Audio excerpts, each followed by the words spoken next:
Hello all, ఈరోజు మనం Bengaluru famous breakfast recipe చూద్దాం. చౌ చౌ బాత్. ఈ వీడియోలో ఉప్మా రెసిపీ అండ్ నెక్స్ట్ వీడియోలో రవ్వ కేసరి రెసిపీ అప్లోడ్ చేస్తాను. ముందుగా రవ్వ ఉప్మా కోసం డ్రైగా ఒక కప్ ఆఫ్ రవ్వ వేయించుకొని పక్కన పెట్టుకోవాలి. తర్వాత ఇంకో ప్యాన్లో 4 to 5 స్పూన్స్ ఆయిల్ తీసుకొని పోపు గింజలు, కరివేపాకు and finely chopped onion, tomatoes and green chillies వేసుకొని వేయించుకోవాలి. కొంచెం ఉప్పు, పసుపు వేసుకుంటే కొంచెం త్వరగా మగ్గుతుంది. దాని తర్వాత మనం 1:3 రేషియోలో వాటర్ తీసుకుంటాం. అంటే 1 కప్ ఆఫ్ రవ్వకి 3 cups ఆఫ్ వాటర్ తీసుకొని అది బాగా బాయిల్ అవుతున్న టైంలో మనం ఉప్మా రవ్వ పోసుకొని ఉండలు లేకుండా కలుపుకోవాలి. అలా కలుపుకున్నాక మధ్య మధ్యలో మూత పెట్టుకొని స్టవ్ మీడియం ఫ్లేమ్లో పెట్టుకొని మధ్య మధ్యలో కొంచెం కలుపుకుంటూ ఉంటే మనకు ఉప్మా రవ్వ రెడీ అయిపోతుంది.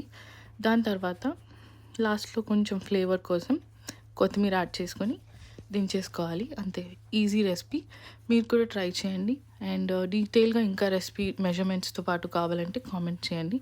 అలాగే like, share and comment, subscribe చేసుకోండి. బాయ్.